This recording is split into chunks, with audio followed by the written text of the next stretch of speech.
Good morning. Is it morning? Is it lunchtime? Thank you all for your flexibility. I know we moved the briefing up a little bit today. At 1 p.m., the president will deliver remarks on the administration's response to the coup in Burma, which I think that guidance just went out, but just so you all are aware. A couple of other updates for all of you. The president, the vice president, and the secretary of treasury had a productive and substantive conversation yesterday with the business leaders about the need to urgently pass the American Rescue Plan. The group discussed the importance of getting direct assistance to families who are suffering, and there was consensus that getting immediate help to the American people is paramount. The president also raised his priority to increase wages and ensure no one who makes minimum wage is living below the poverty line. The business leaders shared the experiences of their own workforces and discussed the challenges their employees and customer base face to overcome the economic crisis caused by the pandemic.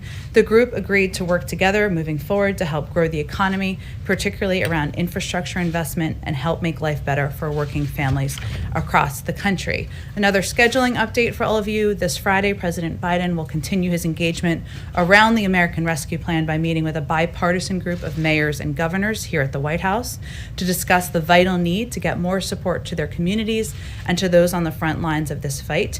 He has proposed $350 billion in support for state and local government. That means keeping cops, firefighters, public health workers, teachers, and other public servants on the job in the fight against the virus. And that means getting help to cities, counties, and states to get vaccines and arms faster, something many governors and mayors have spoken about. Mayors in particular are on the front lines of this, and we've seen widespread bipartisan support from them. We're hoping to even bring some of them to the briefing room here to talk with all of you on Friday. Just a couple of other updates. Today, our COVID response team gave an update on its progress and sweeping action in addressing the health crisis facing our nation. They announced the launch of 5 new community vaccination centers across Texas and New York State. In Texas, states in Arlington, Dallas, and Houston will collectively be able to administer more than 10,000 shots a day in some of the hardest hit areas in the state. Teams from the federal government are being deployed immediately to help get those sites running, and are expected to start the week of February 22nd, so before the end of the month. In New York, sites in Brooklyn and Queens will open the same week and will together have a capacity for 6,000 shots a day. This follows 2 sites announced last week and other ongoing efforts to accelerate equitable vaccination efforts, including by increasing weekly state vaccine supply by 25% since entering office, deploying federal personnel to support vaccination efforts nationwide, and over $3.15 billion in funding to states, tribes, and territories. Second, our team also announced members of its Health Equity Task Force. This is something many of you have been asking about since the president took office. The president's 12 members will bring noteworthy backgrounds and expertise to represent a range of racial and ethnic groups and other key constituencies, including children and youth, educators and students, healthcare providers, immigrants, individuals with disabilities, LGBTQ individuals, public health experts, rural communities, state, local, territorial, tribal governments, and labor unions. This board is charged with issuing a range of recommendations to help inform the COVID-19 response and recovery, including equitable allocation of resources, and of course it will be chaired by Dr. Marcela Nunez-Smith. Finally, someone in here, I think it was your colleague from the AP, asked couple days ago, I should say, about the president getting COVID tested, and I just wanted to provide an update that the president's last COVID test was last Thursday. It was negative. We will venture to ensure we are providing that information to you as it comes out moving forward, or as he is tested. But just so everybody has a full assessment of why, or the timeline.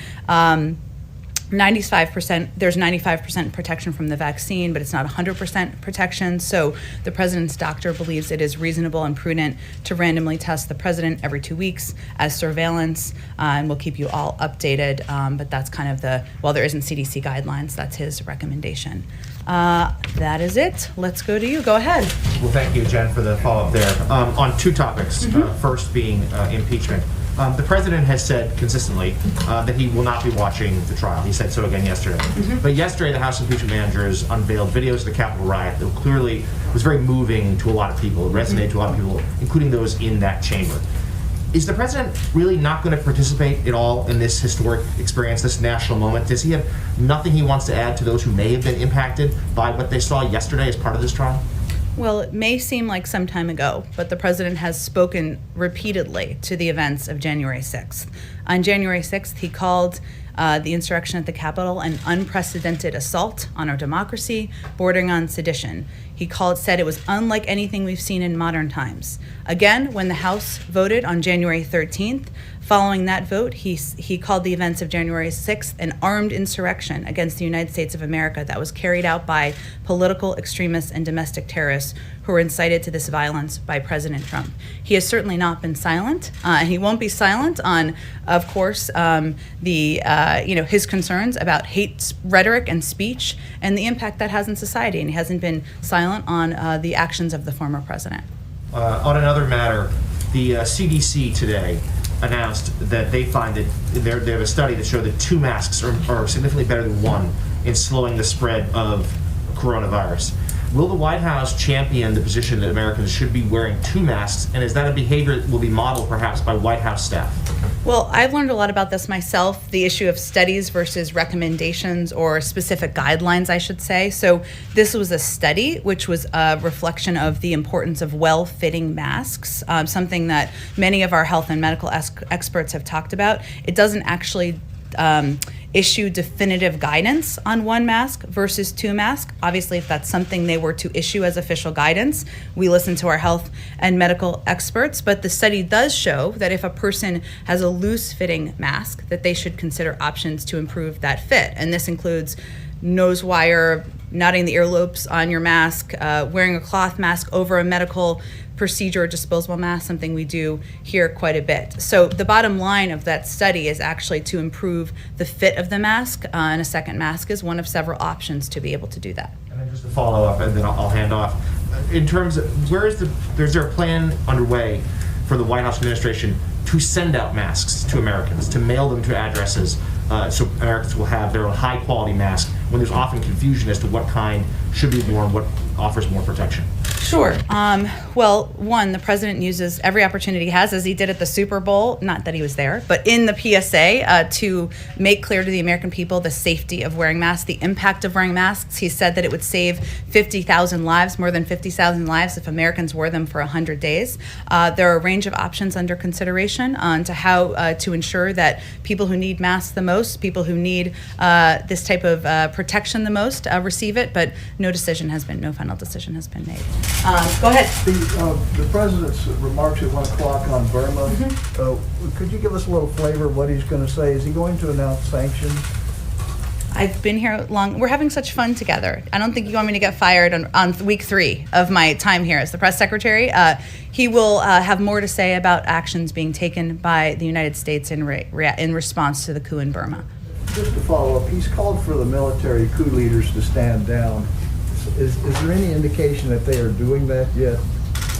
I don't have a specific update on the actions of the military leaders. Obviously, this is an issue that we are following closely from here, from the State Department, from our entire national security team. As we've noted in here previously, but it's worth repeating, we are also in consultation and close coordination with our partners and allies, and steps that can be taken, pressure that can be made. There's been a statement from the UN Security Council, which is a significant act, as you well know. So I don't have an update on the actions on the ground, but clearly this is on the president's mind, this issue, and it's essential that we lead here from the United States. Just a second topic. Has the president abandoned a plan to force the sale of TikTok's American operations to a group that would include Oracle and Walmart? I know there was some reporting on it this morning. I think that you're referencing, I believe, Wall Street Journal. It's not accurate to suggest that there is a new proactive step by the Biden White House. it looks like there was a conflation of two ongoing processes, one that's through the courts and one that is through the CFIUS process that goes through the Department of Treasury. There is a rigorous CFIUS process that is ongoing. I'm not going, of course, not that you're expecting me to set a precedent of commenting on those reviews in process, but would just stress that they are distinct processes. I will note, broadly speaking, that we are comprehensively evaluating, as we've talked about in here, the risks U.S. data, including from TikTok, the risks to U.S. data, I should say, including from TikTok, and we'll address them in a decisive and effective fashion. But if we have news to announce, we will announce it. So I wouldn't take it as a new step. Lastly, is there a timetable for this review? I don't have a timetable for you. Again, it's a broad review that's expanded beyond TikTok, of course, from here. And I think what I was referencing in the beginning is the fact that there are ongoing processes through the courts, which we'd certainly send you to DOJ and others. But there's also an ongoing CFIUS review that's happening at the Department of Treasury. Sure. Go ahead, Kristen. Jen, thank you. So President Biden will be speaking at the Pentagon later today. Among the top issues he inherits, of course, Afghanistan. So will he be addressing the situation in Afghanistan? And Republican Senator Lindsey Graham said over the weekend it's his understanding that the troops will not be leaving Afghanistan in May, as was determined under the previous administration. Is that an official decision that President Biden has made? I'm not aware of Senator Graham being a spokesperson for the administration. I will say that I wouldn't expect there to be an update in his remarks today at the Department of Defense on Afghanistan. Of course, this is a topic that is of utmost importance to the president and his national security team, but I don't have an update on force posture, and I wouldn't expect one today. Just to be clear, no official decision on the troop withdrawal that was previously determined under the previous administration. There's no update on a change or update on a status of force, the status of the force posture. Obviously, that would be something determined in consultation with the Secretary of Defense. So I understand why you're asking. He's going there today, but that's not the focus of his trip. Okay, and if I could just follow up with you on comments you made yesterday about school reopenings. You said the goal was for more than 50% of schools to have some teaching in person at least one day a week. You said you hoped it would be higher. But why is the administration setting the bar at one day a week? Why not go higher? Well, certainly we are not planning to celebrate at 100 days if we reach that goal. That is our own effort to set our own markings, set a bold and ambitious agenda for how we're going to measure ourselves and progress. But we certainly hope to build from that, even at 100 days. And from there, our objective, the president's objectives, is for all schools to reopen, to stay open, to be open 5 days a week, for kids to be learning. That's what our focus is on. This is simply a goal for 100 days. So Jen, a lot of schools are already doing that. And for working parents, one day a week doesn't help a whole lot. That's, again, the bar of where we'd like the majority of schools across the country to be, which they're not at this point in time. And we want to build from there. And it really depends. It differs from school district to school district. Part of the reason that there is funding in the American Rescue Plan is to ensure that school districts that don't have the funding they need to ensure they are equipped to reopen, to meet that bar and exceed it, are able to do exactly that. Go ahead. Thanks, Jen. I want to pick up on Jonathan's comment on the president, or question on the president not engaging on impeachment. Indulge me. Sure. Always happy to. How should the American public interpret the president's silence on this? Is he not invested in the outcome of this trial, or is he? The American public should read it as his commitment to delivering on exactly what they elected him to do, which is not to be a commentator on the daily developments of an impeachment trial, but to push forward an American Rescue Plan that will put people that will ensure people are back to work, get the assistance they need, get shots in arms, reopen schools. That's what they asked him to do, and that's what he's focused on doing every day. Might he address it when it's wrapped? Well, he did put out a statement at the conclusion of the House trial, so I'd certainly keep that option open. And he was obviously asked a question, as you referenced yesterday, about it, and reiterated that where his focus is. And I expect that will be his focus for the coming days. And then one housekeeping thing. House Minority Leader Kevin McCarthy is indicating that he hasn't heard directly from President Biden and that he reached out on January 8th and has yet to hear back from the president directly. Why is President Biden not engaging with I won't tell you called him President Trump. Why is he not engaging with Kevin McCarthy directly?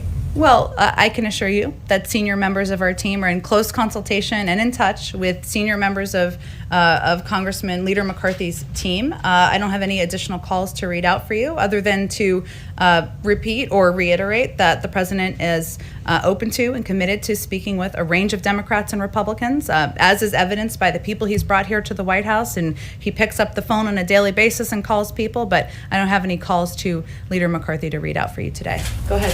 Two topics. First of all, what does President Biden think about the Dallas Mavericks owner, Mark Cuban, deciding to indefinitely stop playing the national anthem before his National Basketball Association games?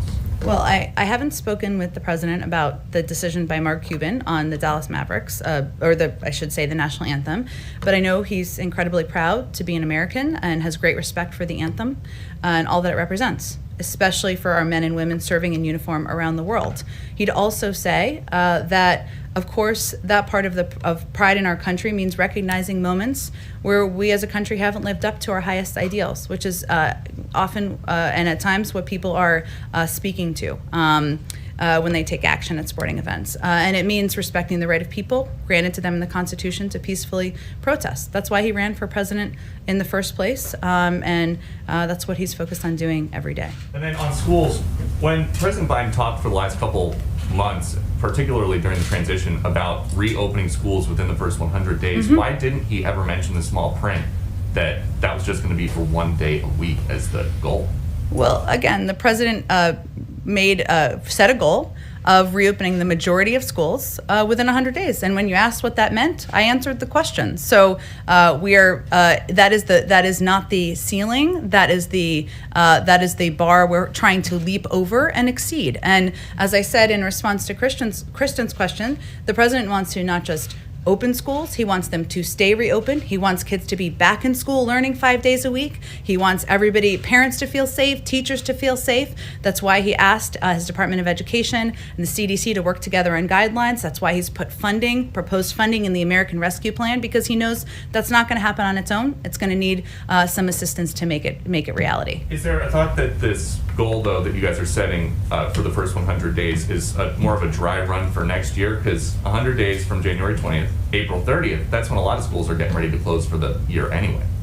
Well, it just happens that January 20th is when every president is inaugurated, so we can't change that. And 100 days we felt was a period of time, a measurable period of time where we could set a goal, measure ourselves against, hopefully leap way past that goal. That's always our objective, and then build from there. And you're right, schools won't be in session for the summer, but this is a pandemic. We're working to get under control, making progress every month, and we're certainly hopeful that things will be, more kids will be back in school 5 days a week as quickly as it can safely happen. And then just one more for one of our colleagues who could not be here because of social distancing guidelines.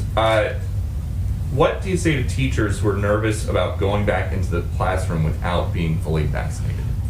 Well, we say to teachers, we want you to be able to go back to school and go back to school safely. And, the president is married to a teacher, Dr. Biden. He's known many thousands of teachers throughout his career. He listens to them. We all engage with a range of groups about their concerns, about what their objectives are. Most teachers will tell you they want to be in the classroom. And they want to be there with their students, especially of younger kids, and do that in-person learning. They want that too. They want to do it safely. We're waiting for the CDC guidelines.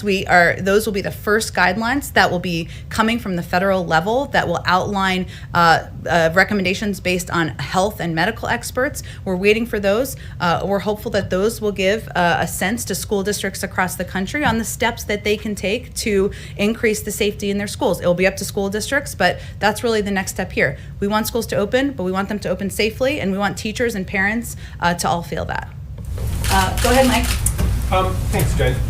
If I could talk to you a little bit about the sales campaign that you've talked about to pass the COVID relief package, and the COVID vaccination effort.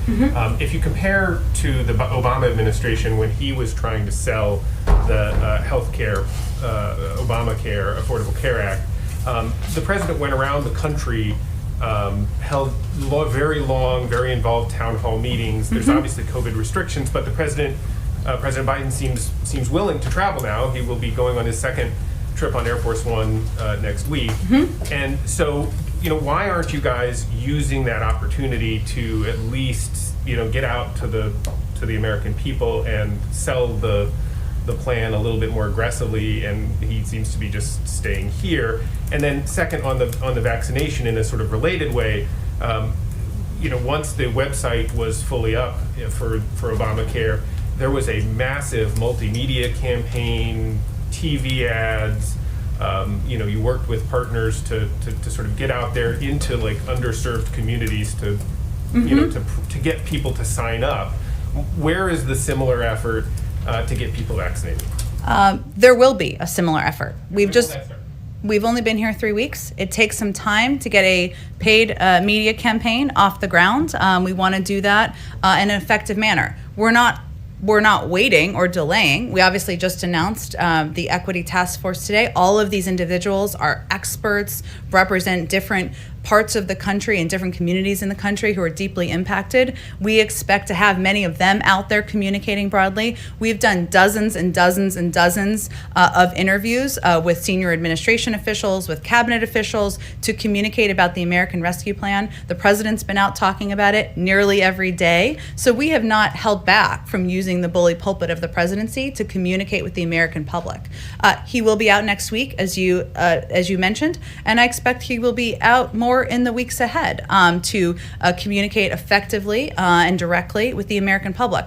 But a little different from the Affordable Care Act, what we're doing in part, it may be what's the components of what are in the plan, reopening schools, getting vaccines in arms, ensuring that Americans who don't have food have concerns about putting food on the table, have money to get through this period of time, is working. More than 70% of the public in almost every poll supports this package. So we are certainly out there. Everybody's focused on this every day, selling it, and the public seems to like what they're hearing, but our job is not done. We need to get it across the finish line. So the president will be traveling and others will be out there even more in the weeks ahead. And on one other topic, the president put forth on the first day a comprehensive immigration proposal, legislation that would wrap a lot of things into one bill. There seems to be support in the advocacy community, immigration advocacy community now, for moving ahead with components of that separately, both for Dreamers,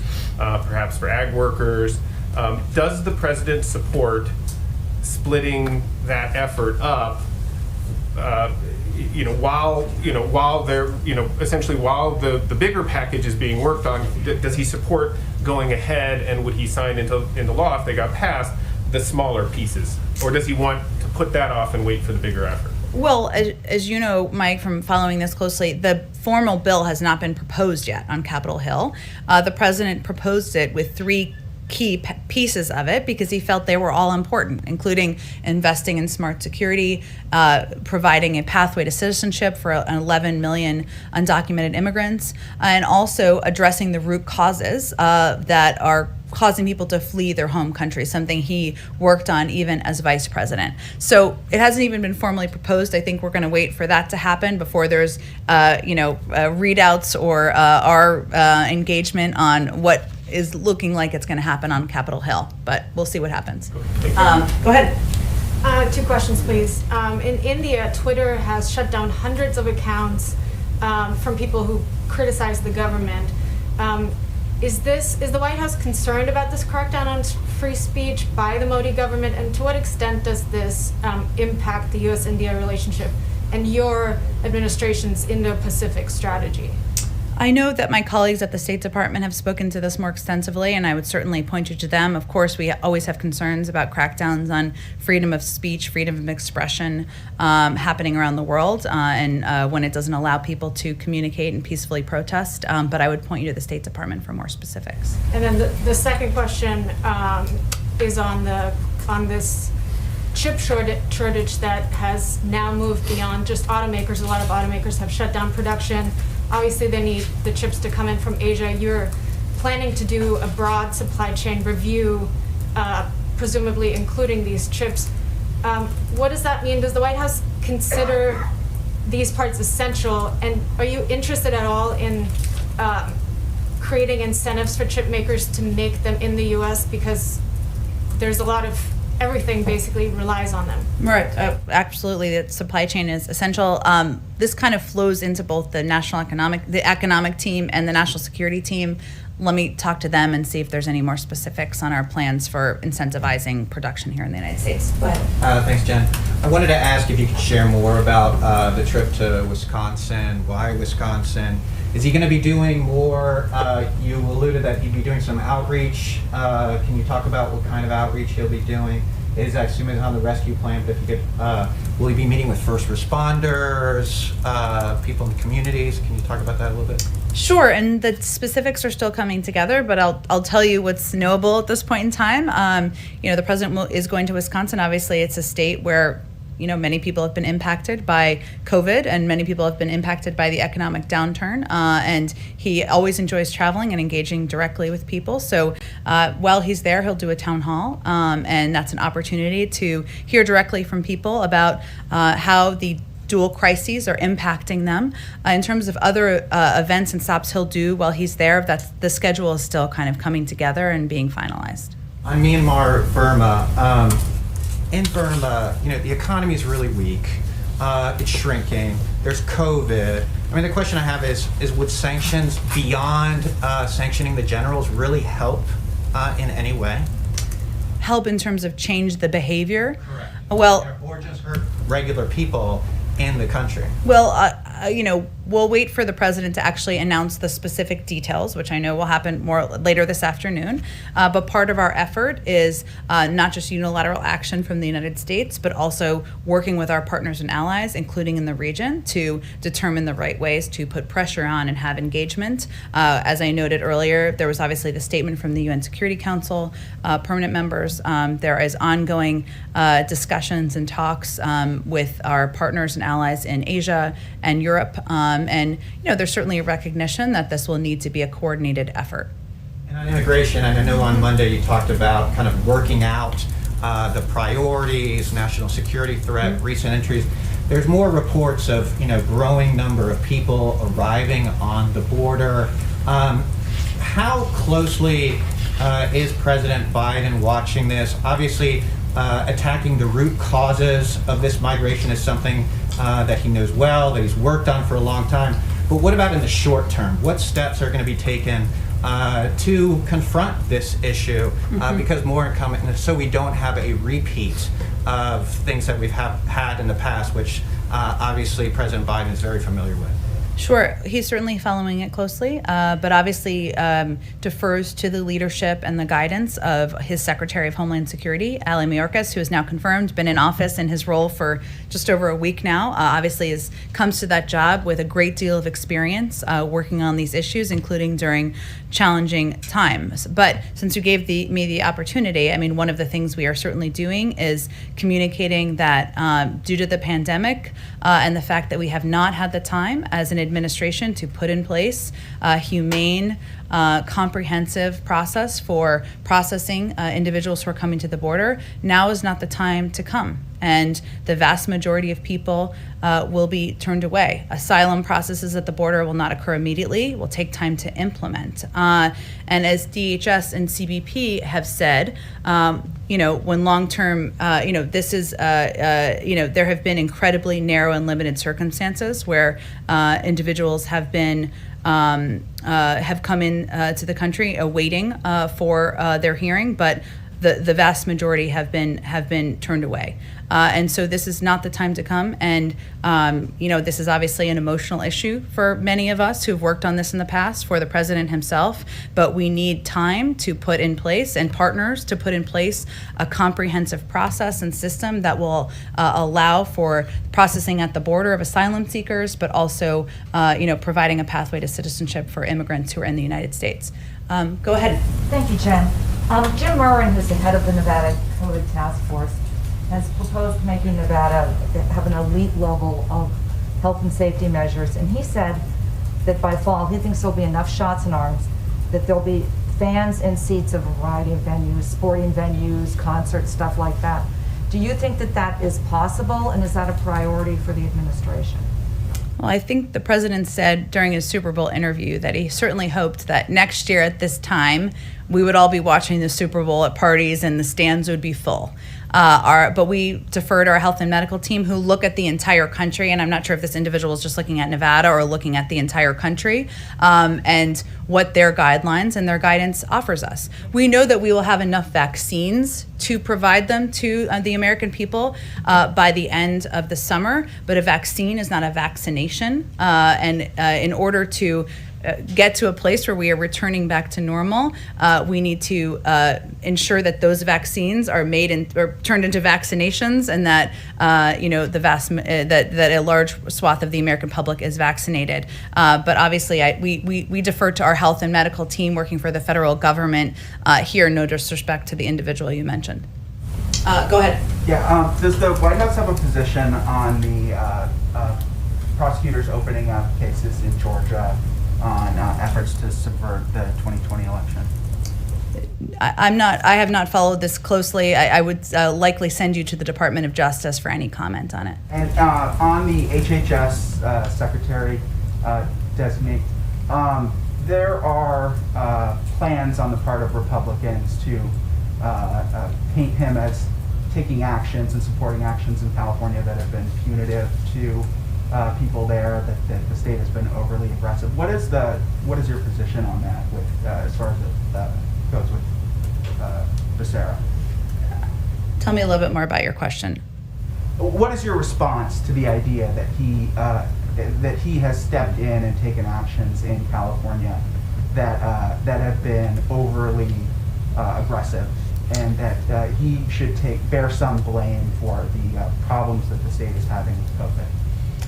Well, first, I would say that the president nominated Attorney General Becerra because he felt he was exactly the right person to lead the Department of Health and Human Services at this time, and that his work on a range of issues, including in working to pass the Affordable Care Act, including his defense of the Affordable Care Act on a number of cases in California, were certainly part of that decision. And frankly, it is disappointing that Congress, the Senate, is delaying any further in confirming his nomination at a time when thousands of people are dying every day of a pandemic, and people need leadership at the top of an agency that has an important role to play. Go ahead. Thanks, Jen. I want to ask you questions on two fronts here. First off, it's been over a month since the January 6th Capitol attack, and we have not received any kind of public briefing from the Capitol Police. A lot of people have raised concerns about that. Does President Biden want to see that kind of briefing? And also, on a similar note, what does he think about efforts from such as Congressman Jamal Bowman's to establish a congressional investigation or commission into the Capitol attack? We certainly leave the determination about whether there's a congressional investigation up to members of Congress. I've seen that proposal. Obviously, there are others who would need to support that to move it forward, and I know a number do. In terms of the timeline of a briefing from the Capitol Police, I would again refer to them on the timeline. We, of course, here in the federal government, there's an ongoing investigation, as you know, out of the Department of Justice, and I defer to them for any reports or updates from their end. A second question. Obviously the president is going to be addressing the coup in Myanmar today. He's, I'm assuming, speaking out against it and taking action there. You and Secretary of State Blinken have talked about how the January 6th attack, makes it, I think the Secretary of State said, a greater challenge. You said it will take some time for America to gain its status as a beacon of leadership again. As we address this, how important is it to have accountability for the Capitol attack, including potentially impeachment, as we want to, spread democracy abroad? Well, I think what Secretary Blinken and I were both referring to is the fact that in order to project to other countries around the world that there should be a protection of democracy, that there should be freedom of speech, that there should be freedom of expression, we have to conduct ourselves in that manner from here. And the pieces we have control over are what the President of the United States does, what the Secretary of State does, and how we all conduct ourselves from this administration. He has spoken, as I started the briefing talking about, to his views on the horrific events of January 6th and the fact that it was an attack on our democracy here. He made those statements because that's how he felt, and also it's important to make that clear to the public and to the world. But in terms of what steps will be taken from here, we leave that to the Senate. Obviously, we're calling what happened in Myanmar a coup. Do you think that's an accurate description for what happened on January 6th? I'm not going to give any new definitions. There's obviously a process that's ongoing. I'm sure you'll all be watching today as the Senate proceeds with the hearings. I appreciate your creativity, though. Go ahead, in the back. The Iranian-backed Houthi rebels attacked Saudi Arabia today in Abha. The coalition called it a war crime. Does this undermine the president's effort to end the war in Yemen? And are you putting too much faith in the Houthis rebels' intention to get into the negotiation?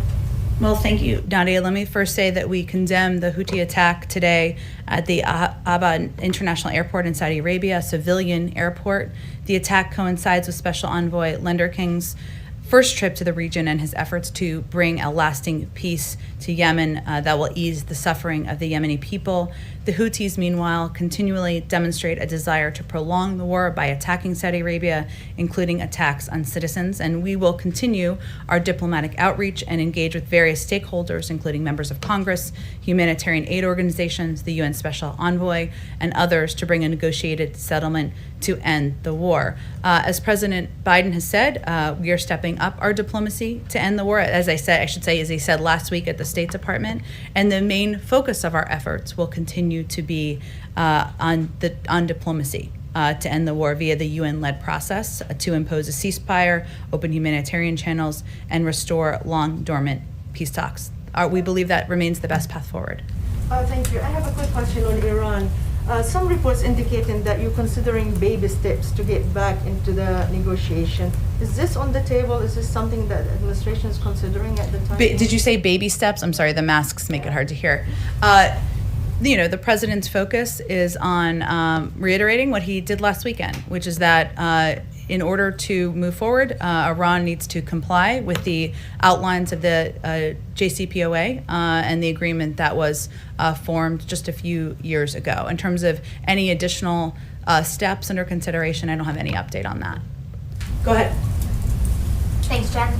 I wanted to ask you about the budget, which I know it's a little early to be thinking about, but it's never too early to talk about the budget. Skinny budget, all sorts of budgets. Can you lay out a timeline for us of when to expect to see the president's first budget? And my second question is does the president plan to cut his proposal or cut defense spending or propose to cut defense spending? As you know, our nominee to lead the OMB just had her hearing yesterday, and hopefully she'll be in place soon. But there were some challenges that came about during the transition in terms of a bit of intransigence from the outgoing administration and lack of cooperation as it related to OMB and the budget process. So we expect there to be a delay in the release of his first budget. I don't have an exact timeline of when that will be, though. We see an outline or something? I mean, I know the budget's a thick document, but would you see an outline before that, or what are you thinking? I don't have anything to preview yet for you. I can talk to our friends or connect you directly with our colleagues at OMB and see if there's anything more specific they can preview for you at this point in time. Thank you. Sure. Go ahead in the back. Yes, thank you, Jen. On Iran as well, does the administration welcome any role that its allies in the region can play in order to help facilitate talks with Iran or bring it back to the table? I mean, General McKenzie said on Monday, namely about Qatar, when you consider the problem with Iran, they have a large role to play in that. Does the administration consider Qatar as a potential, maybe role player in bringing Iran back to the table? And knowing that both National Security Advisor Sullivan and the Iran's envoy Rob Mali, they both spoke with the Qatar foreign minister. Well, the way to move things forward is for Iran to come into full compliance with its obligations under the JCPOA. And if they do that, the United States would do the same and then use that as a platform to build a longer and stronger agreement that also addresses other areas of concern. So that's really, the ball is really in their court to take those steps. And whether there are roles of other countries in the region, obviously in any of these, if we were to reach that stage, consultations with countries in the region would be a key part of that process, but we're certainly not there yet. And also on the Houthis, please, delisting the Houthis from the terror list, other than the humanitarian assistance, does it have any strategic significance? Is the administration willing to enter a dialogue with the Houthis in order to end the war in Yemen in a peaceful way? I know there have been some reports, but I don't believe my colleagues at the State Department have confirmed anything about delisting, so I would point you to them for any confirmation or specifics and any of the reasoning. Is the administration going to do that anytime soon? Again, I'd point you to the State Department. They have not even spoken to these reports. Go ahead, Mike. One quick question. I know the speaker hasn't yet set a date, but I assume we all expect a joint address to Congress in the next few weeks. Has the president started the process of both thinking about what he wants to say personally and also the sort of interagency collection of information that a president normally does for these things? Interagency collection doesn't make it sound that interesting. Discussing with experts all of the ideas they have to put Americans back to work. We have. I don't have any update on a date. Obviously, there are. The impact of COVID includes the fact that it is challenging to envision how you'd have 500 people in attendance at a joint session. But obviously, is a remote speech possible? There are a range of. There are a range of options under discussion. We're engaged with it. I don't have any updates for what it will look like or when it would be. But I can say that the president is eager to lay out more specifics of his Build Back Better agenda, and he is in ongoing discussions with a range of stakeholders in Congress and the administration outside about what that's going to look like. And he mentioned that when he gave his not joint session speech. Sorry, he wasn't in office yet. But when he gave his primetime address a couple of weeks ago, that would kind of be the next step. So he is, always discussing with experts and policy experts what that would look like, but I don't have anything on the timeline or what the format would look like. Does he want the American Recovery Plan to be passed before he delivers that speech? He wants the American Rescue Plan to be the ARP, you can call it, sometimes it's easier, to be passed as quickly as possible. He certainly, as having served in the Senate for 36 years, he knows that there's a process that needs to take place. As you know, it's working its way through the committees in the House, then it will go to the Senate. That takes a little bit of time just by the nature of the important work that happens. He is pleased with the progress and the urgency he sees from the House and Senate, but in terms of a specific date for his next speech or next proposal, I just don't have anything to preview for you. Thank you, Jen. Thank you, everyone. Thanks, Jen.